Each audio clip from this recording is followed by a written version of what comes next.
adab pergaulan. Adab dalam pergaulan ini banyak sekali. Yang pertama, dalam bergaul kita harus punya wajah yang sumringah. Manakala kita bergaul punya wajah yang tidak sumringah, kawan kita tentu tidak senang dengan kita.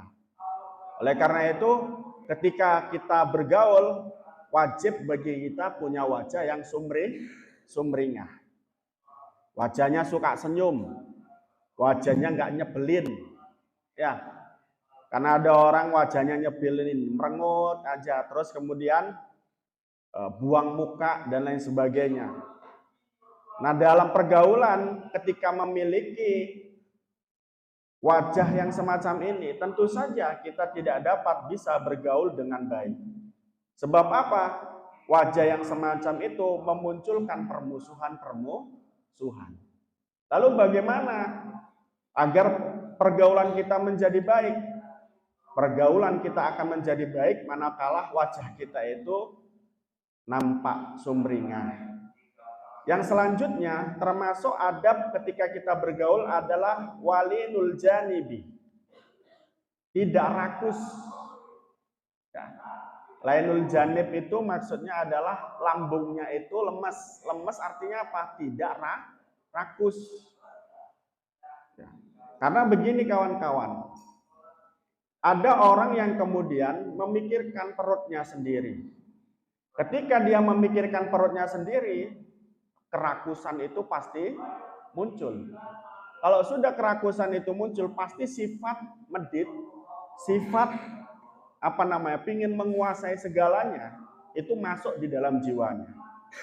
Maka dalam kaitan ini, ketika orang bergaul dengan orang lain, hendaknya dia punya sifat tidak rakus atau lainul janib.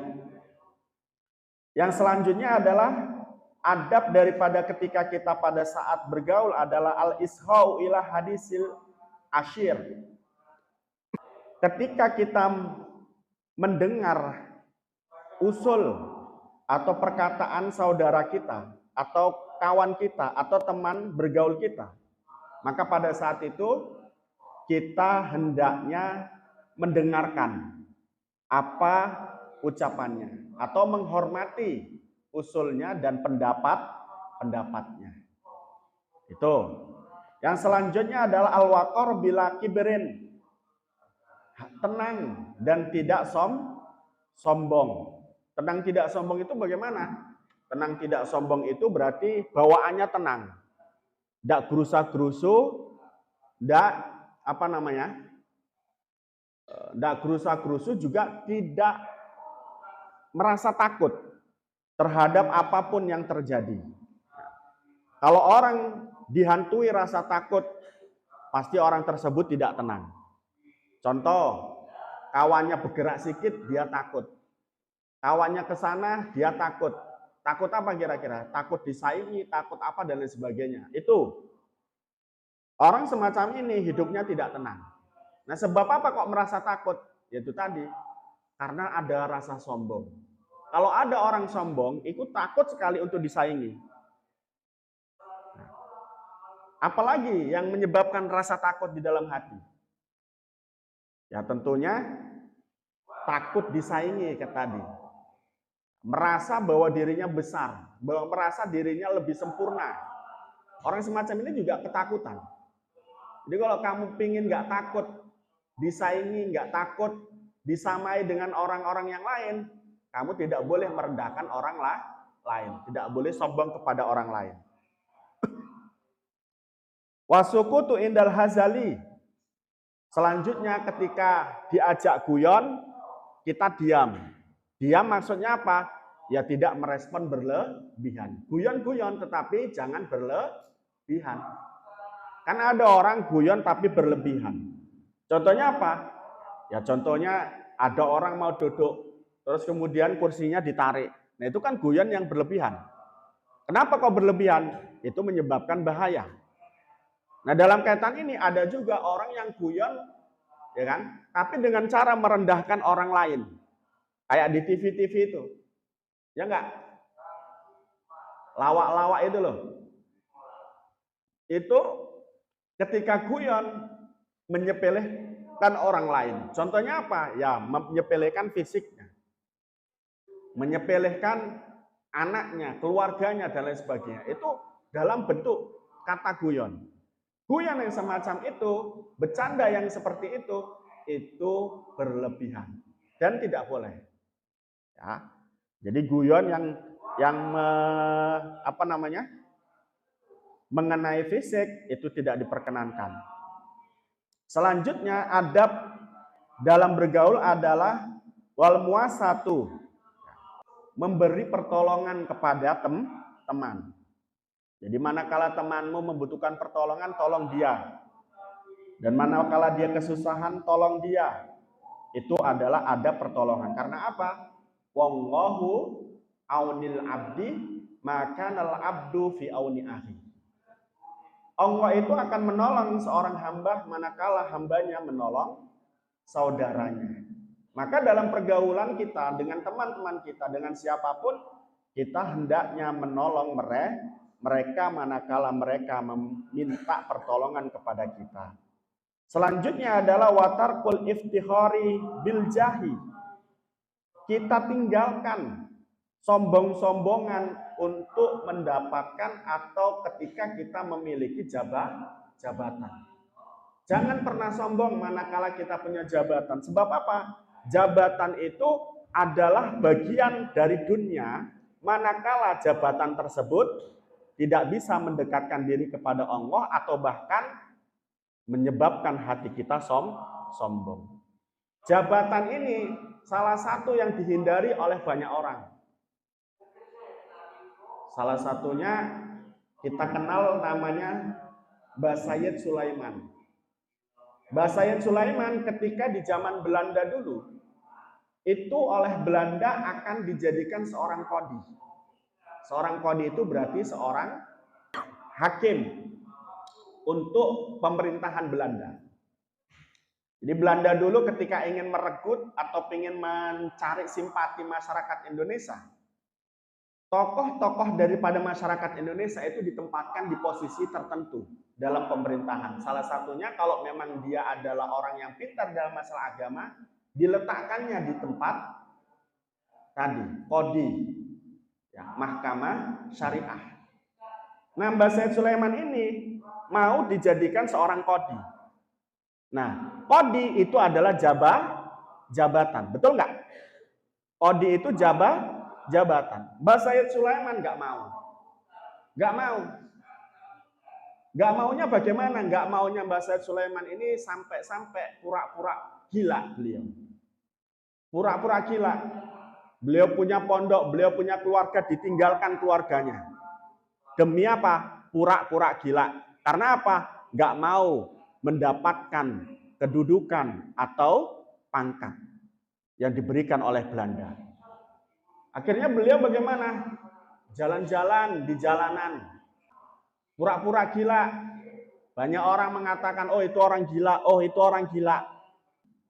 Tapi beliau justru dengan menolak ini, meninggalkan keluarganya, meninggalkan terus pondok pesantrennya, beliau diangkat menjadi seorang wali. Sebuah hikayat atau sebuah riwayat menyatakan bahwa Mbah Sayyid Sulaiman itu ketika satu saat kencing ya, di pelataran pondok pesantren Bahrul Ulum. Waktu itu Bahrul Ulum itu pondoknya Mbah Wahab, Mbah Hasbullah, pondok saya mondok dulu. Nah itu kencing di sana, kencingnya itu kalau kita kencing pasti ada kencingnya. Ketika kencing itu berada di tanah, betul nggak? Ada bekasnya. Ini enggak langsung kering. Coba kencingnya sopo sing semacam itu. Jadi ketika kencing harusnya ada air kencingnya di tanah, betul? Ini enggak. Kencingnya itu langsung kering. Itulah Mbah Sayyid Sulaiman. Kenapa? Karena beliau sudah diangkat menjadi seorang wali, menghindari sebuah jabatan. Jadi orang dulu begitu. Kenapa kok beliau menghindari jabatan? Karena pada saat itu yang berkuasa adalah orang yang dolim. Siapa orang dolim itu? Adalah pemerintahan Belanda. masyarakat Indonesia dijajah pada saat itu. Manakala beliau menjadi bagian daripada Belanda, walaupun itu menjadi Qadil Qudot atau Qadi yang memutus perkara Islam, itu sama saja menolong mereka untuk kemudian tetap berada di Indonesia. Maka kemudian beliau pura-pura gila, itu Mbah Sayyid Sulaiman. Makamnya sekarang di Mojo Agung. Ya, di Mojo Agung, Jombang, perbatasan dengan Mojokerto. Lalu setiap malam Jumat tertentu itu diziarahi banyak orang, bahkan sampai penuh, untuk seolah-olah di situ ada pengajian, seolah begitu ziarah di sana. Itu Mbah Sayyid Sulaiman. Kebetulan kita nggak ke sana kemarin ya, waktu ziarah, hanya saja di Trowulan di Mojokerto. Itu kerajaan Majapahit di Trowulan itu. Ya, sebelum kita ke Bawahap, malam hari, sorenya yang ada banyak pentolnya itu di Trowulan, di Majapahit, wilayah Majapahit, kekuasaannya Majapahit, Mojokerto. Udah pernah ke sana kan? Yang kita jalan itu loh. Ya. Itu di wilayah situ. Nah, Mbah Sayyid Sulaiman begitu. Jadi beliau ini menolak apa? Jabatan. Karena apa? Satu, alasannya kalau dia mengambil jabatan tersebut tadi apa? Dia akan menolong pemerintahan Belanda untuk terus menjajah. Yang kedua, jabatan tersebut itu berat menurut Mbah Sayyid Sulaiman. Karena apa? Sayyidukum khodimukum. Manakala seorang memiliki jabatan, pada saat itu juga dia harus menjadi seorang pembantu yang membantu masyarakatnya. Berat. Terus yang ketiga adalah memang berat karena apa? Kullukum ra'in wa kullukum mas'ulun an ru'yatih. Setiap kamu adalah pemimpin. Dan setiap kamu ketika memimpin itu, kamu akan dimintai pertanggungjawabannya. Kita meski tidak memiliki jabatan, kita akan dipertanyakan nih, apa guna, apa manfaat mata kita, apa guna, apa manfaat tangan kita, dan lain sebagainya. Itu kalau kita tidak punya jabatan. Kalau punya jabatan, tambah lagi pertanyaannya. Bagaimana uang yang dianggarkan? Bagaimana tugas yang dibebankan? Dan lain sebagainya. Itu menurut Mbah Sayyid Sulaiman akan menjadi berat. Sehingga beliau nggak mau menjadi seorang qadi. Meskipun dibayar berapapun. Bahkan beliau menjadi pura-pura gila. Tuh, Mbah Sayyid Sulaiman. Nah, pura-pura gilanya dalam ilmu tasawuf disebut dengan humul. Apa humul itu? Humul itu adalah menyimpan jiwanya untuk kemudian tidak diketahui oleh orang bahwa dirinya adalah orang yang dekat dengan Allah. Itu begitu. Para wali itu banyak yang humul. Kita mungkin di dekat-dekat kita sini, di masyarakat kita, itu banyak wali. Cuman mereka itu humul tadi. Menutup dirinya agar tidak dilihat oleh orang bahwa dirinya adalah dekat dengan Allah. Tapi banyak orang yang kemudian memamerkan bahwa dirinya dekat dengan Allah. Ya enggak? Bukan kiai, bukan siapa-siapa pakai jubah, pakai surban yang seolah-olah kayak syekh. Ya. Ya enggak? Padahal bukan syekh, bukan seorang yang alim. Tapi yang enggak jadi masalah, wong itu hanya baju. Tapi kadang-kadang orang semacam ini sok suci. Itu yang enggak enak. Ya. Sementara ada orang yang betul-betul alim, yang betul-betul dekat dengan Allah, itu malah justru humul, menyimpan dirinya untuk kemudian tidak dilihat oleh orang lain bahwa dirinya adalah dekat dengan Allah. Ini adalah orang-orang dan perilaku yang baik semacam ini. Itu tadi Mbah Sayyid Sulaiman, humul, menutup dirinya bahwa dirinya seolah-olah tidak mulia di depan Allah dan dianggap menjadi seorang yang hina. Yang kemudian, fa'inna dzalika muhibbun lisuquti min a'yunin nas. Karena apa? Ketika kita meninggalkan sombong atau meninggalkan apa? Bangga-banggaan terhadap kedudukan kita, jabatan kita. Ketika kita tinggalkan itu, maka kita akan lebih mudah dicintai oleh manusia. Kita punya jabatan tapi jangan pamer. Jangan pamer. Punya jabatan pamer. Punya jabatan seolah-olah paling tinggi. Menurut Allah bukan mereka yang punya jabatan yang paling tinggi, tapi apa? Orang yang bertakwa. Ya, orang yang bertakwa. Inna akramakum indallahi atqakum. Mereka-mereka yang dicintai oleh Allah dan mulia di mata Allah adalah mereka yang bertakwa, bukan yang bertahta atau bukan yang punya jabatan saja. Tapi mereka yang bertakwa. Artinya, manakala seseorang bertakwa itu mulia di depan Allah. Baik itu pejabat yang punya derajat ataupun bukan pejabat ataupun rakyat. Selanjutnya, wa min hakit manusirri li annahu lakimatun lima yaktumul asror. Selanjutnya, ketika kita bergaul dengan orang lain, hendaknya jangan mengobrol aib orang lain. Alias simpanlah aib kawan-kawan kita di dalam hati kita. Simpan aib itu di dalam hati kita. Hanya kita yang tahu aib itu. Ya, tetapi amar ma'ruf tetap berjalan. Artinya apa? Manakala kita mengetahui aib kawan kita, dalam hal ini adalah satu kemaksiatan, kita masih wajib untuk apa? Menasehatinya, melarangnya. Ya, kalau sudah tidak bisa ya sudah biarkan saja. Tapi jangan kemudian ketika kita melihat dia maksiat, kita langsung kemudian mengobrol aib itu ke masyarakat. Jangan. Karena apa? Wallahu yasturu bi ibadih. Allah itu telah menutup aibnya hambanya. Lah kok kemudian kita yang pun tidak punya hak, tidak punya kekuasaan untuk kemudian apa? Membuka aib orang lain, kita buka aib itu. Maka kita berdosa. Kita berdosa.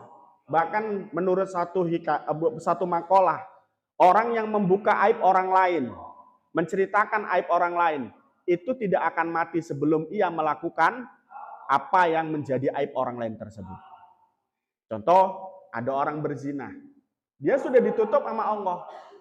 Dengan masyarakat tidak diketahui lagi dia berzina. Tetapi kemudian kamu mengetahuinya, kamu ceritakan, oh ini loh orang berzina dan lain sebagainya. Nah dengan niat apa? Dengan niat menghancurkan martabatnya. Maka awas, satu saat ketika mau mati kamu, pasti akan melakukan perzinahan. Ngeri nggak itu? Maka dalam Islam, manakala saudara kita memiliki aib, memiliki perbuatan buruk, ya, itu jangan pernah dibenci orangnya.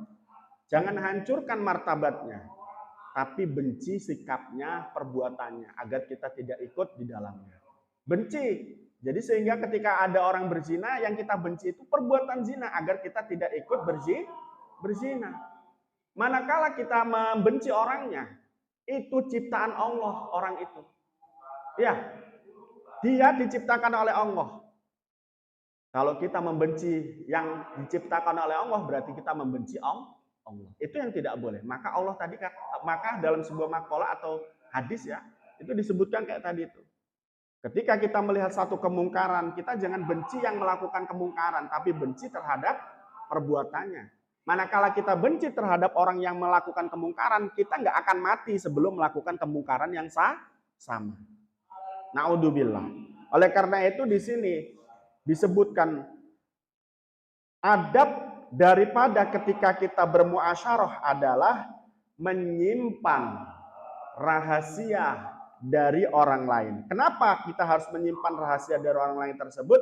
Li'annahu lakimata lima yaktumul asrar. Karena tidak ada harga ya dibanding orang yang menyimpan aibnya orang lain. Jadi harganya tinggi sekali. Nggak berharga itu maksudnya adalah harganya sangat tinggi sekali. Orang tidak pernah akan bisa membeli kepercayaan dalam menyimpan rahasia. Itu begitu. Sehingga di sini harus kita simpan rahasia kawan kita. Al-ulfah. Ini sudah masuk pada sifat-sifat mahmudah. Yang kemarin sebelum masuk pada pembahasan di dalam kitab ini, saya sempat membandingkan kita punya dua kitab akhlak.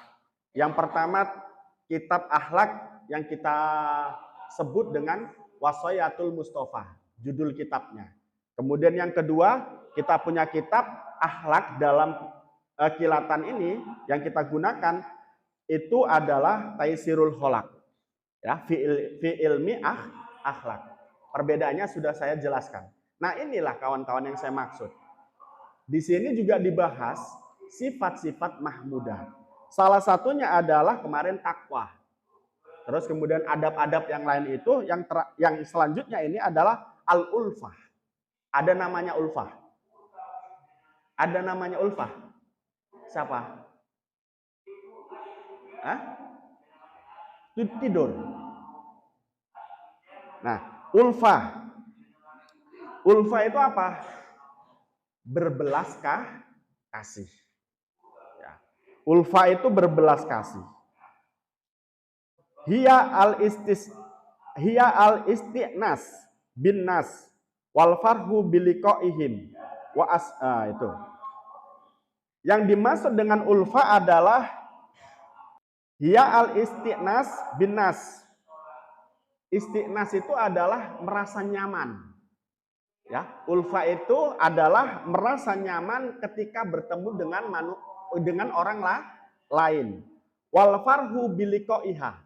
Dan bunga dan gembira pada saat bertemu dengan orang lain. Itu namanya ulfah. Ya. Ulfah itu adalah merasa nyaman ketemu dengan orang lain dan merasa gembira ketika ketemu dengan orang lain. Kamu gimana kalau ketemu dengan orang lain, sumpek, jembek, atau apa? Atau senang? Hah? Harusnya senang. Sifat itu adalah sifat mahmudah.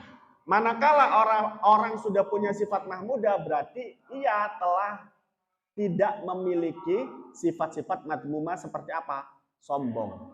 Seperti apa? Dengki, iri. Seperti apa? Apa namanya? Hasud tadi ya.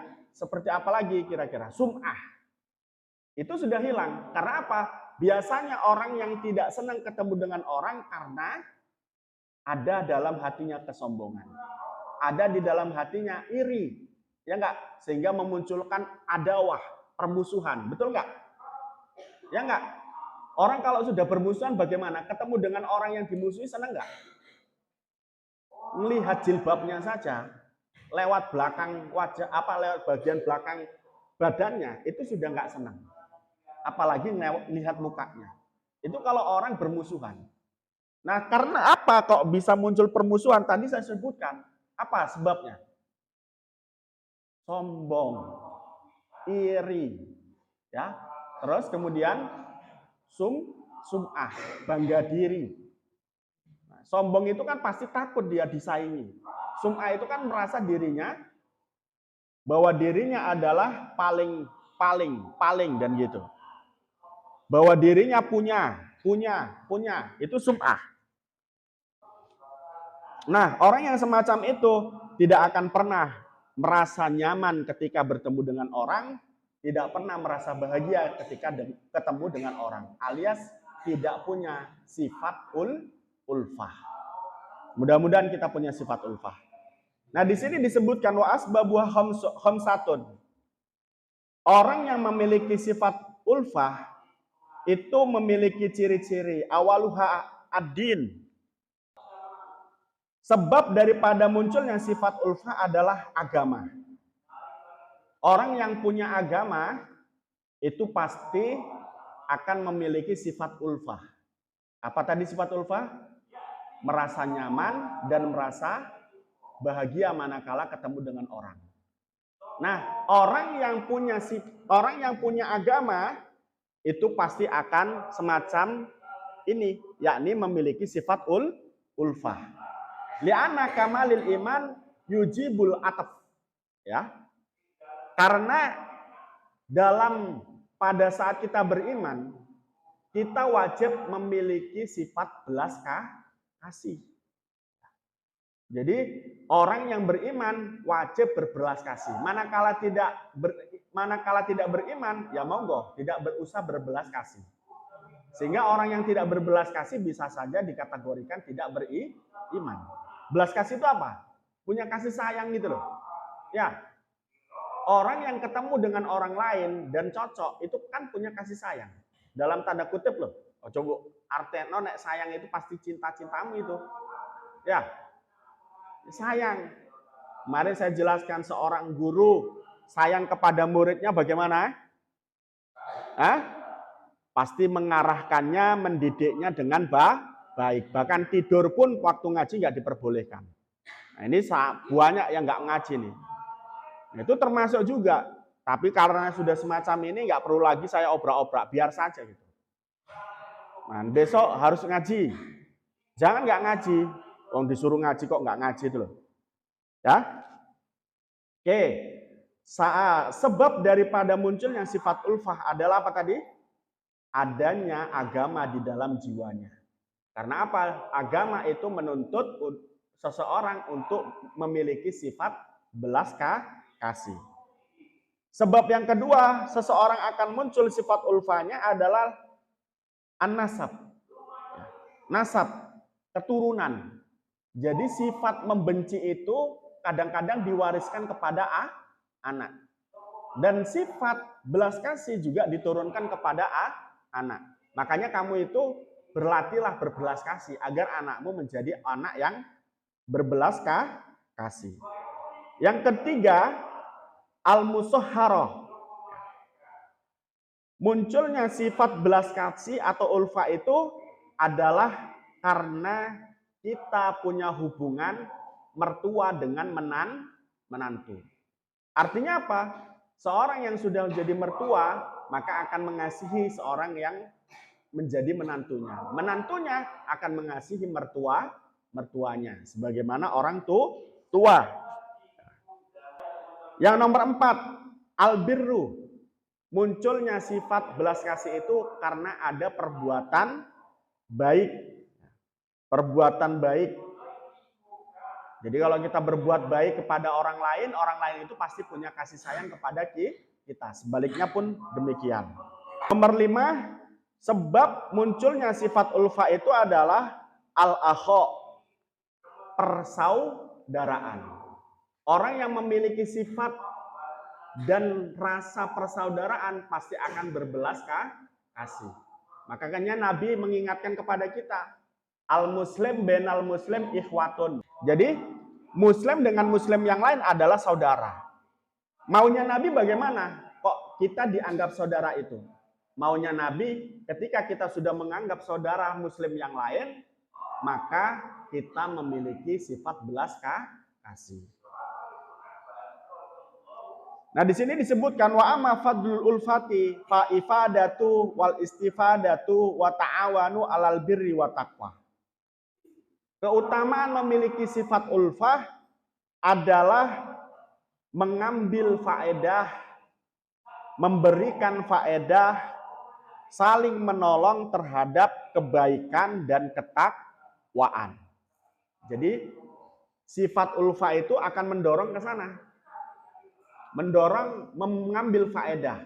Contoh nih ketika kawanmu punya ini, kamu mendapatkan manfaatnya. Kalau kamu punya kasih sayang itu tadi. Ya. Dan juga kamu pasti akan saling tolong menolong. Karena apa? Punya belas kasih. Tolong menolongnya dalam hal apa? Di dalam Islam kan tolong menolong itu hukumnya sunnah, bahkan wajib, manakala menolong dalam hal apa? Ta'awanu alal birri wa taqwa.